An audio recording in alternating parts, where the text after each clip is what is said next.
नमस्कार दोस्तों, साहित्य लोक में एक बार पुनः आपका बहुत बहुत स्वागत। 6 जुलाई 2020 से अब तक स्टूडेंट्स और सुप्रीम कोर्ट के बीच में जो खींचतान चल रही थी वो आज समाप्त हो गई और ये खींचतान थी फाइनल ईयर के विद्यार्थियों को परीक्षा देनी है या नहीं देनी है, इस बात को लेकर के।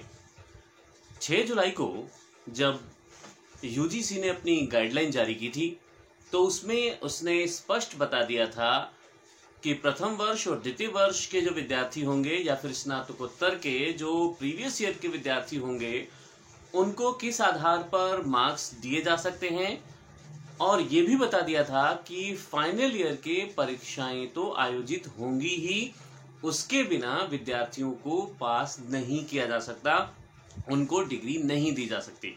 लेकिन इसके खिलाफ स्टूडेंट्स संगठन चले गए थे और अपनी जो याचिका लगाई थी उस याचिकाकर्ता में एक छात्र तो स्वयं कोरोना पॉजिटिव भी था और तब से ये मामला सुप्रीम कोर्ट में लंबित चल रहा था। बार बार अलग अलग तारीखें दी गई, लेकिन अंततः 18 अगस्त को सुप्रीम कोर्ट ने अपना फैसला सुरक्षित कर लिया और वो अब जारी कर दिया गया है, जिसमें स्पष्ट यह घोषणा कर दी गई है, यानी सुप्रीम कोर्ट ने यह माना है कि 6 जुलाई को यूजीसी की जो गाइडलाइन जारी की गई थी वो बिल्कुल मान्य है और राज्य सरकारों को उसे मानना ही पड़ेगा।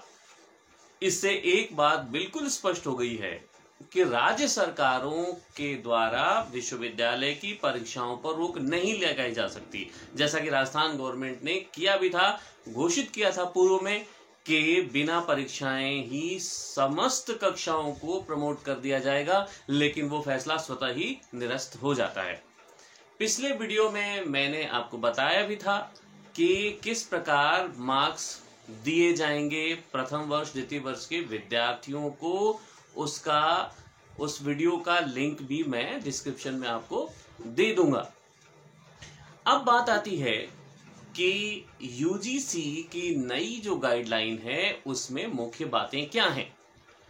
इसमें सबसे पहली जो बात देखने लायक ये है कि 6 जुलाई के उस गाइडलाइन में ये था कि 30 सितंबर तक हर हाल में परीक्षाएं करा लेनी चाहिए, लेकिन अब इसमें संशोधन ये है कि सुप्रीम कोर्ट ने ये कहा है कि राज्य सरकारें परीक्षाएं तो कराएं, लेकिन ये जो डेडलाइन है कि 30 सितंबर तक करा ली जाएं, ये जरूरी नहीं है। यानी कि राज्य सरकारें यूजीसी की सलाह से नई तारीखें भी तय कर सकती हैं।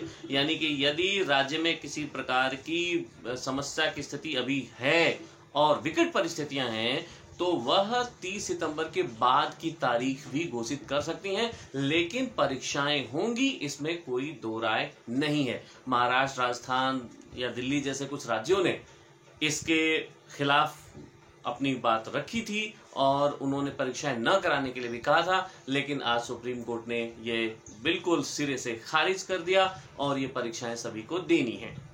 शेखावटी यूनिवर्सिटी ने अपनी प्रायोगिक परीक्षाओं की तिथियां भी घोषित कर दी हैं, यानी 1 सितंबर से लेकर 21 सितंबर के बीच में सभी प्रायोगिक परीक्षाएं की जानी है। यहां विद्यार्थियों को ध्यान रखने वाली बात है कि उनको स्वतः उपस्थित नहीं होना है महाविद्यालयों में, केवल महाविद्यालयों के द्वारा जो भी तारीखें तय की जाएंगी, जो भी नई डेट तय की जाएगी, उनकी परीक्षाओं के लिए जो डेट दी जाएगी उससे पूर्व उनको अपनी फाइल जमा करा देनी होगी, उसी आधार पर उनका मूल्यांकन होगा। हालांकि जो एक्सटर्नल एग्जामिनर होगा वो चाहे तो फोन पर विद्यार्थी से अपनी संतुष्टि के लिए बात कर सकता है। तो नियत तिथि से पूर्व फाइल जमा करानी होगी। यदि फाइल नहीं जमा होती है तो विद्यार्थी को प्रायोगिक परीक्षा में अनुपस्थित माना जाएगा।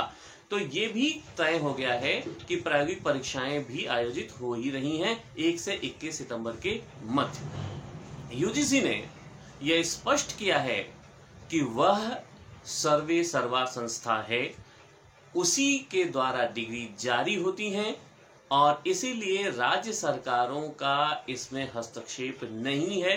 तो आगे भविष्य के लिए भी ये तय हो गया है, मानक एक तरह से आज के दिन ये तय हो गया है कि विश्वविद्यालय परीक्षाओं के मामलों में, महाविद्यालयी निर्णयों के मामलों में राज्य सरकारों को हस्तक्षेप विशेष रूप से नहीं करना चाहिए। ये भी स्पष्ट आज हो गया है। यूजीसी ने यह भी कहा है कि यदि विद्यार्थी, इस फाइनल ईयर के जो विद्यार्थी हैं, यदि वो इन परीक्षाओं में शामिल किसी कारणवश नहीं हो पाएंगे तो उन्हें विशेष परीक्षा का एक और मौका भी दिया जा सकता है। यानी कि एक और मौका उनको मिलेगा विशेष परिस्थितियों में, जो विश्वविद्यालयों को खुद तय करना है। परीक्षाएं ऑफलाइन या ऑनलाइन किसी भी मोड में कराने के लिए विश्वविद्यालय स्वतंत्र हैं, वो खुद तय कर सकते हैं। यानी कि तारीख भी विश्वविद्यालय स्वयं तय कर सकते हैं, राज्य सरकारें तय कर सकती हैं, परीक्षा का मोड भी वो स्वयं तय कर सकती हैं, लेकिन परीक्षाएं करानी है।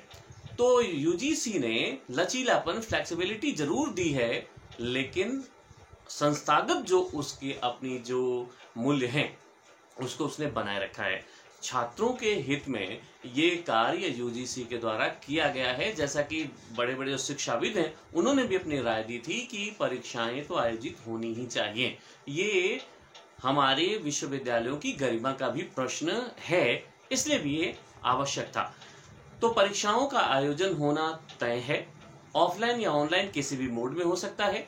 इन परीक्षाओं में अनुपस्थित होने पर एक और मौका भी मिल सकता है, यह राज्य सरकारों को तय करना है। तो अब वो बिल्कुल ये तस्वीर साफ हो गई है कि परीक्षाओं को लेकर के किस प्रकार का हमको अपना कार्य करना है और हमको किस प्रकार अपनी तैयारी भी रखनी है। तो सभी विद्यार्थी इन बातों को नोट कर लें कि उनकी परीक्षाएं अगले महीने यानी कि सितंबर में या फिर राज्य सरकारों के द्वारा तय की गई अगली डेट पर अवश्य ही होनी है। प्रायोगिक परीक्षाएं भी उनकी जो व्यवस्था दी गई उसके अनुसार होनी है। अन्य कक्षाओं के यानी कि पार्ट 1, पार्ट 2 या फिर स्नातकोत्तर पूर्वार्ध के लिए जो मानक तय किए गए हैं उसमें शेखावटी यूनिवर्सिटी ने एक अन्य रूप भी उसमें जोड़ा है कि जिन कक्षाओं में एक प्रश्न पत्र या 2 प्रश्न पत्र हो चुके हैं उनके साथ किस प्रकार का उनकी मार्किंग किस प्रकार की होगी। तो यदि 2 प्रश्न पत्र किसी के हो चुके हैं तो उसी अनुपात में, उसी रेशियो में उनकी मार्किंग की जा सकती है।